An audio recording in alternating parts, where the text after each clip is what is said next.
اعوذ باللہ من الشیطان الرجیم بسم اللہ الرحمن الرحیم وقالت اليہود لیست النصارى علی شیء وقالت النصارى لیست اليہود علی شیء وهم یتلون الکتاب کذالک قال الذین لا یعلمون مثل قولہم فاللہ یحکم بینہم یوم القیامة فیما کانوا فیہ یختلفون ومن اظلم ممن منع مساجد اللہ ان یذکر فیہا اسمہ وسعی فی خرابها اولئک ما کان لهم ان يدخلوها الا خائفین لهم في الدنيا خزي ولهم في الآخرة عذاب عظيم ولله المشرق والمغرب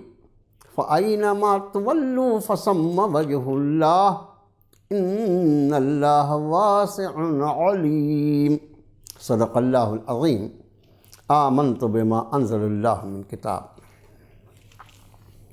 آج آپ کے سامنے قرآن پاک کے پہلے پارے میں دوسری صورت شریفہ سورۃ البقرہ کے 14ویں رکوع میں 113، 114 اور 115 تین آیتیں پڑھ کر سنائی گئی۔ سب سے پہلے ان آیات بینات کا ترجمہ رب نے ارشاد فرمایا اور کہا یہودیوں نے کہ نصارہ کسی چیز پر نہیں ہے، اور نصارہ نے کہا کہ یہود کسی چیز پر نہیں ہے، حالانکہ وہ سب کے سب کتاب پڑھتے ہیں۔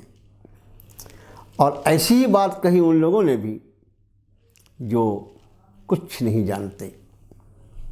پھر اللہ وہ فیصلہ فرمائے گا ان کے درمیان قیامت کے دن، اس میں جس میں وہ اختلاف کرتے تھے۔ اور اس سے زیادہ ظالم کون ہو سکتا ہے جو اللہ کی مسجدوں میں اس کا ذکر کرنے سے روکے اور کوشش کرے انہیں ویران کرنے کی۔ یہ وہ لوگ ہیں کہ انہیں حق نہیں ہے کہ وہ داخل ہوں اس میں، ان مساجد میں، مگر ڈرتے ہوئے ان کے لیے دنیا میں بھی ذلت اور ان کے لیے آخرت میں عذاب بہت بڑا۔ اللہ ہی کا ہے مشرق اور مغرب، تو جس طرف بھی تم رخ کرو گے، چہرہ کرو گے، اسی جانب اللہ کی ذات کو پالو گے۔ بے شک اللہ وسعت والا، جاننے والا ہے۔ ان آیات بینات میں پہلی آیت شریفہ میں وہ دو اہل کتاب جو مدینہ میں آباد تھے، ایک دوسرے کے بارے میں جو کچھ وہ کہا کرتے تھے رب تعالیٰ نے اس کا تذکرہ فرمایا۔ حالانکہ دونوں اہل کتاب ہیں، دونوں کے پاس آسمانی کتاب ہے، دونوں نبی کے وارث ہیں، اور دونوں کی کتابوں میں اس بات کو وضاحت کے ساتھ بیان کیا گیا ہے کہ تمہارے کے ایک زمانے کے بعد آخری نبی جناب محمد الرسول اللہ صلی اللہ علیہ وسلم تشریف لائیں گے۔ آپ کا بھرپور تعارف، آپ کی پہچان، یہاں تک کہ آپ کی جائے ولادت، آپ کا مقام ہجرت، اس سے بھی آگے حضرات صحابہ کرام رضوان اللہ تعالی علیہم اجمعین کا بھی تعارف ان کتابوں میں موجود تھا۔ اب آپ کو یہ لگے کہ یہ بات کیسے کہی گئی، تو میں آپ سے عرض کروں کہ قرآن شریف میں سورہ فتح کے آخر میں حضرات صحابہ کرام رضوان اللہ تعالی علیہم اجمعین کی جن تمثیلات کو تورات اور انجیل میں بیان فرمایا گیا، رب تعالیٰ نے اس کو وضاحت سے بیان فرمایا ہے کہ تورات میں ان کی ایسی مثال بیان کی گئی تھی اور انجیل میں ان کی یہ مثال۔ جب صحابہ کی اتنی مثال بیان کی گئی ہے تو جس نبی کی صحبت کی وجہ سے ان کو اس مقام پہ رب تعالیٰ فائز فرما رہے ہیں، اس نبی کو کتنی وضاحت کے ساتھ ان کتابوں میں بیان کیا گیا۔ ان کا کام یہ تھا کہ وہ جب آخری نبی تشریف لے آئے اور انہوں نے اپنی کتابوں میں موجود پیشن گوئیوں کی روشنی میں انہیں پہچان بھی لیا تو انہیں چاہیے کہ وہ ایمان لائے، اور بعض خوش نصیب الحمدللہ ایمان لائے بھی۔ یہی وجہ ہے کہ قرآن پاک جب ان مضامین کو بیان فرماتا ہے تو جن لوگوں کو اللہ نے ان میں ایمان کی دولت عطا فرمائے ان کو الگ کر، جیسے حضرت عبداللہ ابن سلام رضی اللہ تعالیٰ عنہ کو ایک مشہور صحابی ہیں۔ یہ وہ صحابی ہیں جو آپ صلی اللہ علیہ وسلم کے مدینہ طیبہ تشریف لانے کے پہلے یہود کے بہت بڑے عالم تھے۔ اور میں آپ سے عرض کروں کہ عالم جو ہوتا ہے، جس کو اللہ نے اپنی کتاب کا علم دیا ہو، اس کی بصیرت، اس کی معلومات عوام سے بہت بلند ہوتی ہے۔ انہوں نے پہلی ہی ملاقات میں، یعنی پہلی ہی مرتبہ زیارت کی جناب رسول اللہ صلی اللہ علیہ وسلم کی اور ایمان لے آئے۔ تو ایسے کئی لوگوں کو اللہ نے موقع، لیکن اکثریت جو تھی وہ اس میں ایمان سے وہ کہنا چاہیے کہ محروم رہی۔ اب یہ دونوں اہل کتاب، دونوں کے پاس آسمانی کتاب ہے، دونوں کے پاس نبی ہے۔ یعنی انداز کیجئے، کسی انسان کو اللہ تعالیٰ اس دنیا میں جو کچھ عطا فرماتے ہیں، اللہ کی عطا و بخشش میں سب سے بڑی چیز جو ہے وہ ہے ذریعہ ہدایت، اور ہدایت کا ذریعہ ہوتی ہے اللہ کی نبی کی ذات اور اللہ کی وہ کتاب جو ان کے قلب پر نازل فرمائی گئی۔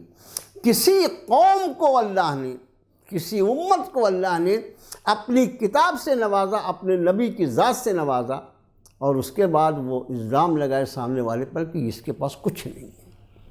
تو فرمایا وقالت الیہود لیست النصارى علی شیء، یہود کہتے ہیں کہ نصارہ کچھ بھی نہیں ہے ان کے پاس۔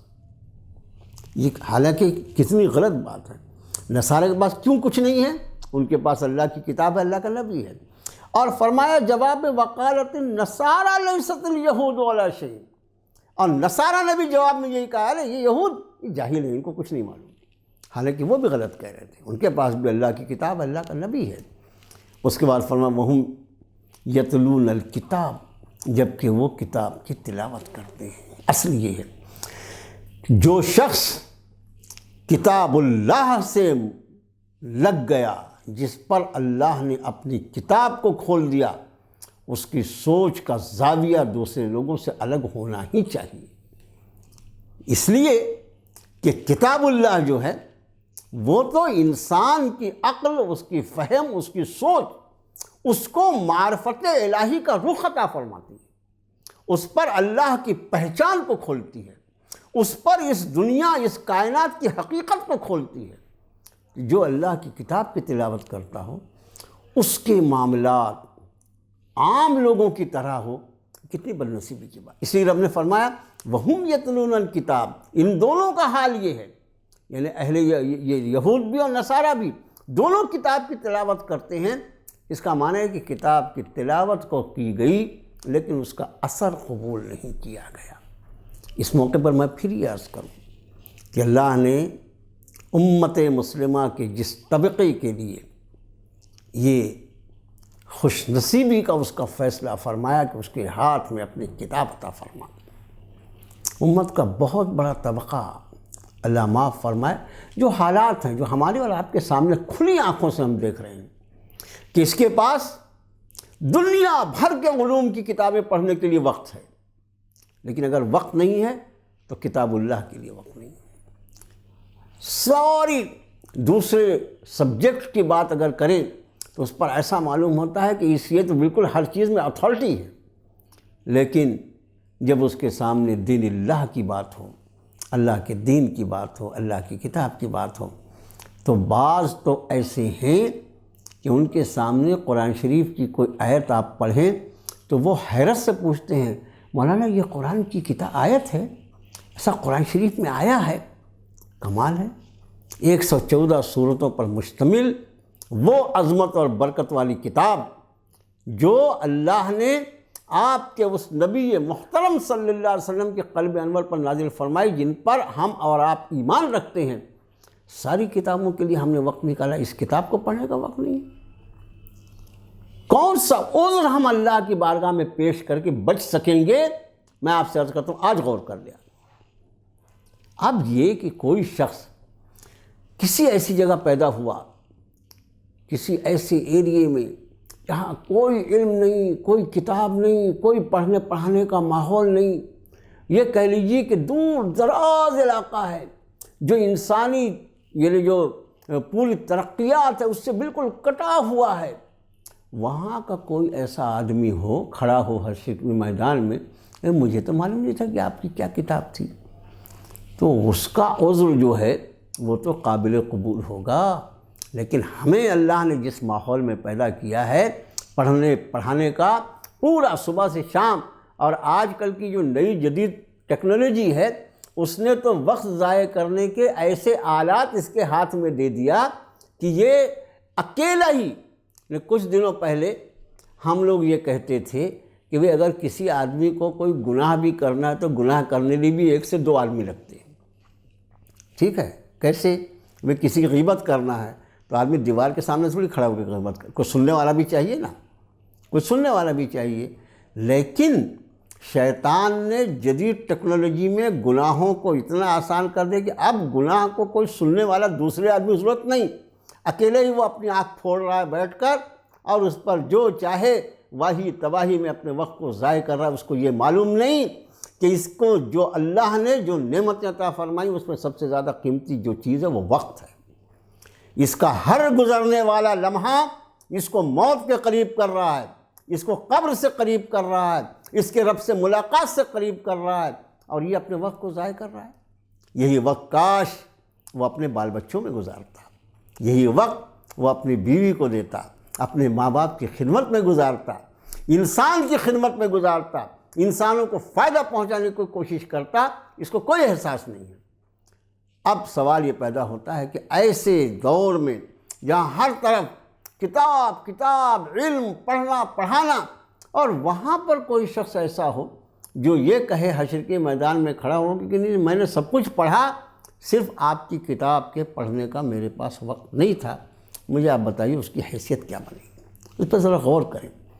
میں بہت ادب سے آپ سے عرض کرتا ہوں کہ بھلائیوں اور نیکیوں کے لیے وقت خود بخود نہیں نکلتا، بلکہ وقت نکالنا پڑتا ہے۔ ایسا آپ امید کریں کہ 24 گھنٹے کے شب و روز ہوتے ہیں، اس میں سے کوئی آدھا گھنٹہ آپ کو آ کے سلام کرے گا صاحب میں آ گیا ہوں اب آپ تلاوت کر لیجیے، ایسا نہیں ہوگا، بلکہ آدمی خود اپنے 24 گھنٹے کے ٹائم ٹیبل کو اپنے آپ سیٹ کرتا ہے، اس کا نظام الاوقات بناتا ہے، اور جو کام جتنا زیادہ اہم ہوتا ہے اس کو اتنی زیادہ پرائرٹی دی جاتی ہے۔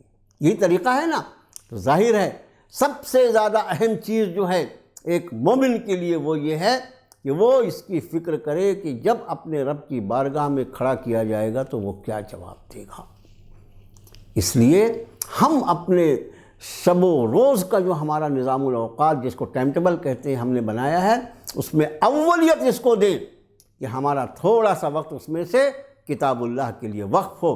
یہ وقت میں نے اس لیے نکالا ہے کہ اس میں اللہ کی کتاب کی تلاوت کروں گا، اس کے مضامین کو سمجھوں گا، اور اپنی زندگی کو اس کتاب کے مطابق بنانے کی کوشش کروں گا، اس لیے کہ یہی میری زندگی کا نصاب ہے، یہی میرا سیلیبس ہے۔ ایسی کیسی زندگی میں گزار رہا ہوں کہ مجھے میری زندگی کا نصاب کا پتہ نہیں کہ کس طریقے میں مجھے اپنی زندگی گزارنا ہے۔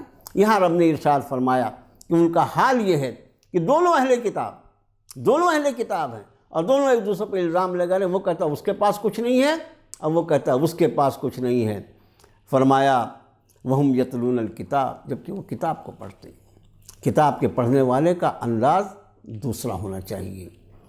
وَكَذَلِكَ قَالَ الَّذِينَ لَا يَعْلَمُونَ مِثْلَ قَوْلِهِمْ، جب انہوں نے یہ بات کہی تو مشرکین جو تھے انہوں نے بھی ایسی بات کہنا شروع کر دی، ارے صاحب یہ یہود اور نصارہ کہ اصل دین تو معاذ اللہ ہمارا ہے۔ یعنی انہوں نے شرک کو دین ثابت کرنے کی کوشش کی اور اس پر یہ دلیل لے آئے کہ ہم تو معاذ اللہ ثم معاذ اللہ دین ابراہیمی پر ہیں۔ آگے رب تعالیٰ نے ارشاد فرمایا فَاللَّهُ يَحْكُمُ بَيْنَهُمْ يَوْمَ الْقِيَامَةِ فِي مَا كَانُوا فِيهِ يَخْتَلِفُونَ، اللہ فیصلہ فرمائے گا ان کے درمیان قیامت کے دن ان سب چیزوں میں جس میں وہ اختلاف کر دیتے۔ قیامت کا دن جو ہے اس کے کئی نام ہیں قرآن شریف میں۔ اس کا ایک نام یوم الفصل ہے، یوم الفصل، اس کا ایک نام یوم الدین ہے، اس کا نام یوم الحشر ہے، اس کا نام یوم القیامہ ہے، اس کا نام یوم الطلاق ہے، کئی نام قرآن شریف میں آئے ہیں۔ تو اس میں رب نے فرمایا کہ قیامت کے دن ان کے سارے اختلافات کے فیصلے کر دیے جائیں گے۔ میں آپ سے ایک سوال کروں کہ جب سارے اختلافات کے فیصلہ کرنے کا ایک دن متعین ہے، مقرر ہے، تو آپ اس کوشش میں کیوں پڑتے ہیں کہ سارے اختلافات کے فیصلے زمین پر ہو جائیں؟ میری بات کاش آپ سمجھ لیں، اس بات کو خوب سمجھ لو اچھی طرح سے کہ آپس کے جو اختلافات ہیں وہ چاہے بین الادیان ہوں، دوسرے دین والے ہیں، یہ دین والے ہیں، اور اس سے بھی زیادہ جس چیز نے مسلمانوں کو تباہی کے دہانے پر لا کر کھڑا کیا ہے وہ ان کے مسلکی اختلافات ہیں، اور ان مسلکی اختلافات کے بارے میں اگر کوئی سمجھتا ہے کہ یہاں فیصلہ ہوگا، ناممکن ہے۔ رب نے فرمایا ایک فیصلے کا دن میں نے متعین کیا ہے۔ قرآن شریف اگر ہمارے سامنے ہوتا، سارا مسئلہ یہ ہے کہ سب کچھ ہم کو معلوم ہے، قرآن نہیں معلوم ہے۔ اگر قرآن شریف ہمارے سامنے ہوتا تو رب کائنات کے یہ احکام ہم پر واضح ہوتے، جس میں رب نے فرمایا تلک امۃ قد خلت لہا ما کسبت ولکم ما کسبتم ولا تسألون عما کانوا یعملون۔ فرمایا وہ لوگ جو گزر چکے، وہ ایک گزری ہوئی امت، تلک امۃ قد خلت۔ آپ اس آیت کی روشنی میں اپنی زندگی کے رخ کو دیکھیں، تلک امۃ قد خلت، یہ ایک امت ہے، یہ ایک گروہ ہے، گزر جگہ چلا گیا، وہ لہا ما کسبت، اس کے لیے جو اس نے کیا، اس کے لیے جو اس نے کیا، وَلَكُمْ مَا كَسَبْتُمْ، اور تمہارے لیے وہ ہے جو تم کرتے ہو۔ تم کس کے ذمہ دار ہو؟ جو تم کرتے ہو۔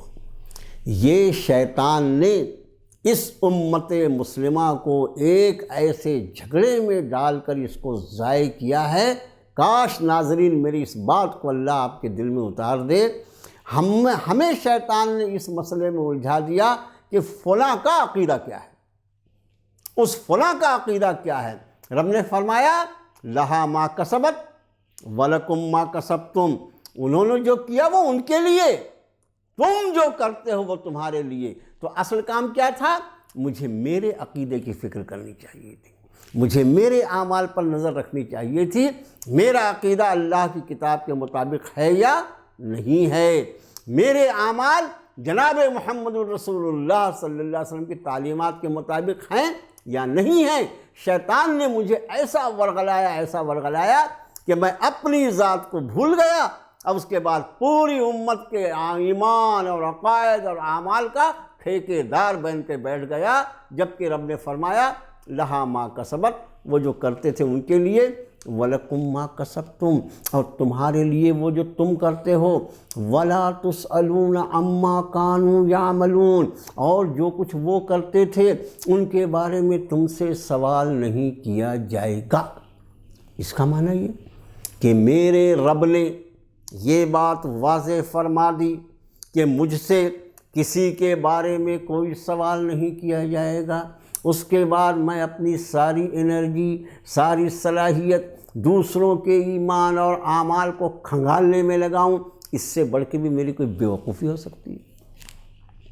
خوب سمجھ لو کہ آنے والے کل میں ایک فرد بشر ہوگا، اس کا ایمان اور اس کا اعمال اس سے پوچھے جائیں گے، کسی غیر کا۔ قرآن شریف نے کتنی مرتبہ یہ بات، یہ سورہ بقرہ کے آخری حصے میں، یہی سورہ بقرہ جو الحمدللہ اس وقت چل رہی ہے ہماری، اس کے آخری حصے میں ایمانیات کی تفصیل کو اللہ نے تشریح فرمائی۔ ایمان کہتے کس کو ہیں؟ واٹ از ایمان؟ تو پوچھے واٹ از ایمان، بتانے ایمان کیا ہے؟ ایمان کیا ہے بھئی یہ آمن الرسول سے لے کر یہ آخری صورت تک یہ ایمان کی تشریحات رب نے بیان فرمائی۔ اس میں فرمایا لہا ما کسبت ولکم ما لہا ما کسبت وعلیہا ما اکتسبت، جس نے جو کیا اس کے لیے وہ، اور جس نے جو برائی کی اس کا بوجھ اسی پر۔ عجیب بات ہے، پوری امت مسلمہ کو ایک ایسے سوال میں الجھا دینا جس سوال کے بارے میں قرآن نے واضح طور پر فرمایا کہ یہ سوال تم سے نہیں پوچھا جائے گا۔ اس لیے یہاں فرمایا کہ قیامت کے دن اللہ ان کے سارے اختلافات کا فیصلہ فرما دے گا، اور اس وجہ سے میں آپ سے صاف کہتا ہوں، اگر کوئی شخص آپ کو اس بات پر ورغلاتا ہے اور اس طرف آپ کو متوجہ کرتا ہے کہ فلاں کا ایمان کیا ہے اور فلاں کا عقیدہ کیا ہے اور فلاں کے اعمال کیا ہے، تو خوب سمجھ لو کہ یہ ورغلانا جو ہے یہ شیطانی سازش کے سوا کچھ نہیں۔ تم اپنے ایمان اور اپنے اعمال کے ذمہ دار ہو، اس پر نگاہ رکھو، ضروری کام جو کرنے کا ہے اس پر سے ہٹا کے غیر ضروری کام میں تم کو شیطان نے اس لیے لگایا تاکہ تم ضروری کام سے چوک جاؤ۔ اس لیے یہ خیال رہے، ہم سے خدا کی قسم کھا کر کہتا ہوں میں، اللہ کی کتاب میرے سامنے ہے کہ مجھ سے صرف میرا عقیدہ میرا رب پوچھے گا، کسی بھی دوسرے فرد کا عقیدہ مجھ سے نہیں پوچھا جائے گا۔ تو میری ساری محنت اپنے عقیدے کو درست کرنے کی ہوگی، نہ کہ دوسرے کے عقیدے کا پنچنامہ کرنا میرا کام ہے۔ امت کو ان سارے خرافات سے بچنا چاہیے، یہ شیطانی حرکتیں ہیں۔ آگے ارشاد فرمایا، وَمَنْ أَظْلَمُ مِمَّنْ مَنَعَ مَسَاجِدَ اللَّهِ أَن يُذْكَرَ فِيهَا اسْمُهُ وَسَعَىٰ فِي خَرَابِهَا۔ اس سے زیادہ ظالم کون ہو سکتا ہے جو اللہ کی مسجدوں میں اللہ کا ذکر کرنے سے روکے، وَسَعَىٰ فِي خَرَابِهَا، اور ان مسجدوں کو وہ ویران کرنے کی کوشش کرے۔ مسجد جو ہے لفظ سجدہ جو ہے نا اس سے بنا ہے، سجدہ کرنے کی جگہ۔ ظاہر ہے مسجد جو ہے اس کی اصل، اس کا حسن جو ہے، اس کی اصل خوبصورتی جو ہے وہ پیشانیاں ہیں جو اس جگہ پر پہنچ کر اللہ کی بارگاہ میں سجدہ ریز ہوتی ہیں، اسی لیے مسجد بنائی جاتی ہے نا۔ ویسے یہاں پر پہنچ کر ایک حدیث شریف کا حوالہ دیتے ہوئے، پوری حدیث شریف اس وقت آپ کے سامنے نہیں عرض کر سکیں گے، اللہ کے رسول صلی اللہ علیہ وسلم نے ارشاد فرمایا کہ میری امت کو اللہ نے دوسری امتوں پر جو فضیلت عطا فرمائی، دوسری جو امتیں گزری نا ان کے مقابلے میں بہت سارے احکام اللہ نے ہمارے لیے بہت سہولت کے عطا فرمائے۔ پھر کبھی موقع ہوگا تو انشاءاللہ کچھ اس میں سے عرض کریں گے۔ اس میں آج اس میں ایک بات خیال رکھیں، آپ نے فرمایا اللہ نے میری امت کے لیے پوری زمین کو مسجد بنا دیا۔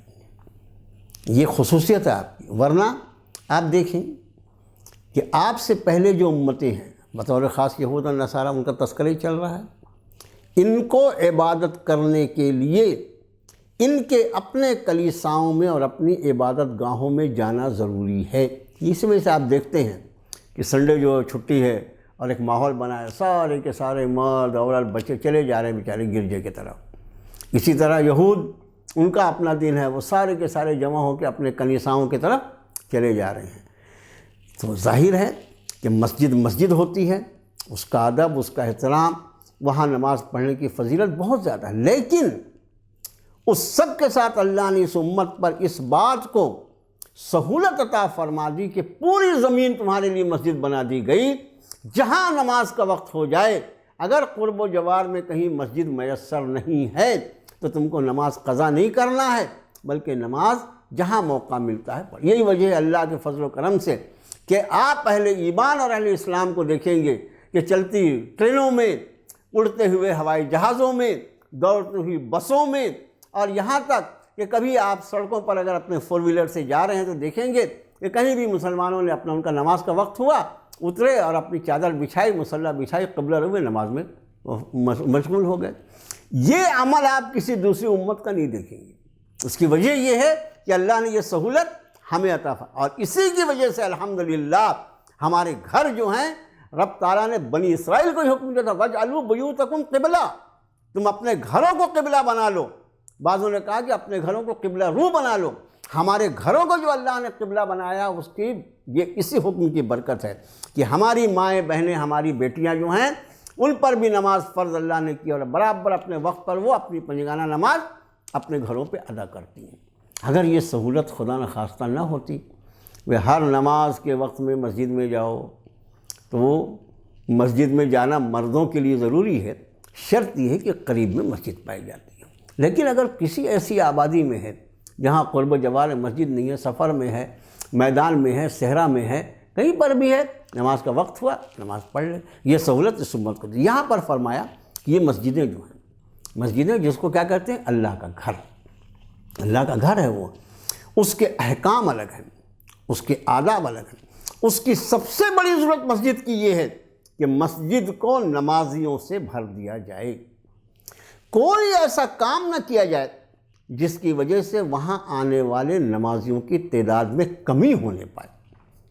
اب یہاں ارشاد فرمایا، اب کوئی شخص جو ہے وہ مسجدوں میں ایسے کام کرتا ہے کہ مسجدوں کے نمازیوں کو کم کر دیتا ہے۔ بعض ایسے بد نصیب ہمارے مسلمانوں میں پائے جاتے ہیں جو مسجدوں میں بورڈ لگاتے ہیں، فلاں داخل ہو سکتا ہے، فلاں نہیں ہو سکتا۔ یہ اللہ کا گھر ہے اور اللہ کے ہر بندے کو اس بات کا حق حاصل ہے کہ وہ اپنے رب کے گھر میں داخل ہو جائے، عبادت کے لیے، نماز کے لیے، اللہ کو راضی کرنے کے لیے۔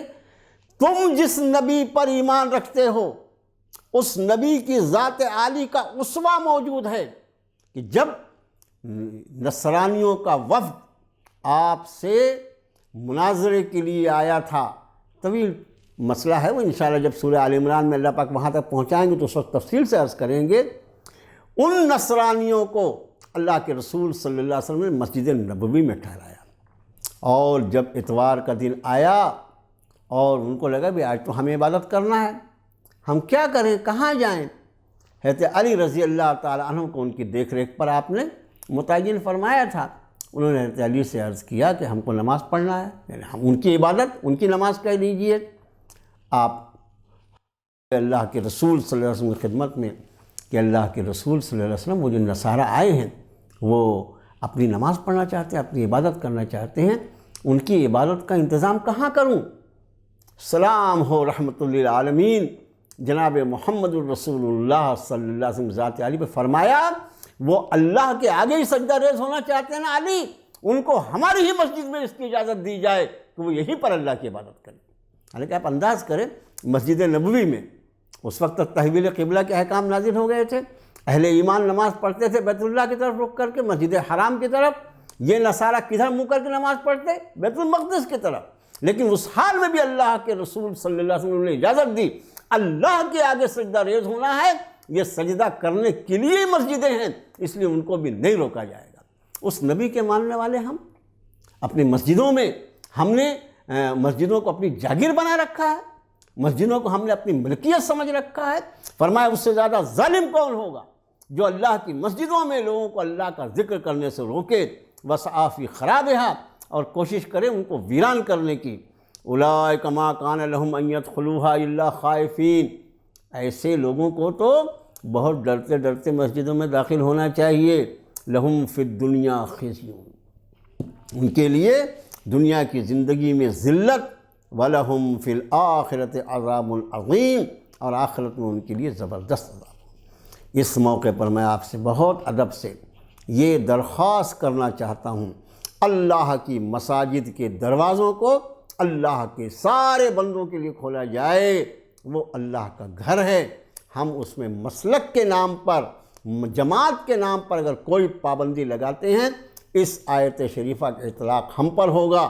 اس سے زیادہ ظالم کون ہو سکتا ہے جو اللہ کی مسجدوں میں اللہ کا ذکر کرنے سے روکے؟ یہاں تک مفسرین نے اور فقہاء نے لکھا ہے کہ خود مسجد میں کوئی ایسا کام کرنا جس سے دوسرے نماز پڑھنے والے کو رکاوٹ ہو، یہ بھی جائز ہے۔ جیسے عام نماز کا وقت ہے، لوگ نماز پڑھ رہے ہیں، نوافل پڑھ رہے ہیں، اور کوئی شخص بلند آواز سے تلاوت شروع کر دے، منع ہے بلند آواز سے تلاوت، اپنے گھر میں چلے جاؤ، یا جب مسجد خالی ہوگی جب بلند آواز سے، ابھی تم بلند آواز سے تلاوت کرو گے دوسرے اللہ کے بندوں کے نماز میں خلل ہوگا۔ ابھی ذکر بالجہر کی اجازت نہیں ہے۔ اور یہاں تک کہ نئی مساجد کی تعمیر کے متعلق بھی فقہاء نے یہ لکھا کہ اگر نئی مسجد کی تعمیر سے کسی مسجد کے مصلیان کم ہوتے ہیں، ایسی جگہ ہاں لوگوں کو مسجد بنانے کا بہت شوق ہے، ایک مسجد بنا دو، مسجد بنایا، ایسی جگہ مسجد بنائی جائے جہاں مسجد کی ضرورت ہے۔ یہ بہت دور تک ایک نئی کالونی بنی ہے، نئی سوسائٹی بنی ہے، وہاں مسجد کی ضرورت ہے، نہیں، ایک مسجد پہلے سے اس کے سامنے اور ایک مسجد بنا دیا میرے ابا کے نام پر، اللہ نے مجھے بہت پیسہ دیا ہے، اس نئی مسجد میں نمازی کہاں سے آئیں گے؟ نمازی کہاں سے آئیں گے؟ ظاہر ہے اسی پرانی مسجد کے نمازی کم ہوں گے نا۔ فقہا نے اس عمل سے بھی منع کیا ہے، کسی مسجد کے جو نمازی ہیں کسی حال میں وہ کم نہ ہونے پائے۔ تمہارا کام یہ ہے کہ تم بھی مسجد کو آباد رکھو، اور تمہارا عمل ایسا ہونا چاہیے کہ مسجد کی آبادی میں دن بدن اضافہ ہوتا جائے۔ مسجد کی آبادی میں کسی طرح کی کمی کرنا یا کوئی ایسی حرکت کرنا جس کی وجہ سے کسی مسجد کی آبادی پر وہاں کے نمازیوں کی تعداد میں کمی ہوتی ہے، یہ سخت گناہ ہے شریعت مطہرہ کی روشنی میں، اس کا بہت خیال رکھنا چاہیے۔ اگلی آیت میں رب تعالیٰ نے ارشاد فرمایا وَلِلَّهِ الْمَشْرِقُ وَالْمَغْرِبُ، مشرق مغرب سب اللہ کا ہے۔ فَأَيْنَمَا تُوَلُّوا فَثَمَّ وَجْهُ اللَّهِ، تم جدھر بھی رخ کرو گے اللہ کی ذات عالی کو وہاں پاؤ گے۔ ان اللہ واسع علیم، بے شک اللہ بڑی وسعتوں والا بہت جاننے والا ہے۔ اللہ کی ذات عالی، اس کا کوئی جسم نہیں ہے، اس کی کوئی سمت نہیں ہے، جس طرف بھی تمہارا چہرہ اور رخ ہے اس طرف تم اللہ کی ذات عالی کو پاؤ گے۔ یہاں پر اس آیت شریفہ کی شان نزول میں کئی واقعات مفسرین نے بیان فرمائے، اس کا وقت نہیں ہے۔ ایسے حالت میں یعنی ہمارے یہاں نماز کے لیے ظاہر ہے کہ قبلہ رو ہونا وہ فرائض میں ہے، شرائط نماز میں ہے کہ آدمی نماز کے وقت قبلہ رو ہو، لیکن کوئی ایسے حالات آ جاتے ہیں کہ جہاں پر قبلے کا تعین، قبلہ کہاں ہے وہ اس کو سمجھ میں نہیں آتا، اور ایسے وقت میں جس بھی رخ پر اس کا دل یہ گواہی دے کہ ادھر ہی قبلہ ہے، یہ بہت کم حالات میں ایسا ہو سکتا ہے، لیکن بہرحال ہو تو سکتا ہے۔ شریعت مطہرہ میں ہر چیز کے مسائل موجود ہیں، جب بھی ایسا ہو تو اس کو چاہیے کہ وہ اگر ایسی کوئی صورت پیش آتی ہے تو وہ غور و خوض کر، اس کو تحری کہا جاتا ہے شریعت زبان میں، اور غور و خوض کے وہ کر کے وہ سوچے کہ کدھر قبلہ ہوگا، ادھر رک کر کے وہ نماز کو ادا کر لے۔ یہ سہولت اس شریعت مطہرہ میں ہے۔ اب تو الحمدللہ ایسے آلات ہمارے پاس موجود ہیں، کہیں بھی جائیں آپ، کالے کونے میں چلے جائیں، وہاں اپنا موبائل نکالا اور تھوڑا سا اس میں ایسے ایپس ہوتے ہیں کہ باقاعدگی سے اس میں آپ کو قبلہ کی رخ الحمدللہ معلوم ہو جاتی ہے۔ لیکن کبھی ایسی مجبوری پیش ہو جائے تو اس کے نہ معلوم ہونے کی وجہ سے آدمی نماز ترک کر دے، ایسا نہیں، بلکہ غور و خوض کر کے، بلکہ علماء نے یہاں تک لکھا، ایک شخص نے اپنے طور پہ غور و خوض کیا اور اس نے نماز ایک رخ پر پڑھ لی، اور بعد میں معلوم ہوا کہ ارے بھائی جدھر آپ نے رخ کر کے نماز پڑھا تھا ادھر قبلہ نہیں ہے، تو فقہا نے لکھا کہ اس کو نماز دہرانے کی بھی ضرورت نہیں ہے، یہ جو ضرورت تھی اس نے پوری کر لیا۔ بس اللہ سے دعا ہے کہ اللہ تعالیٰ مجھے، آپ کو اور پوری امت مسلمہ کو اپنی کتاب سے ذوق عطا فرمائے، تعلق عطا فرمائے، اور اس کی روشنی میں ہمارے اعمال کو، ہماری سوچ کو درست کرنے کی توفیق عطا فرمائے۔ وصلی اللہ تعالیٰ علی خیر خلقہ محمد وعلی آلہ واصحابہ اجمعین برحمتک یا ارحم الراحمین۔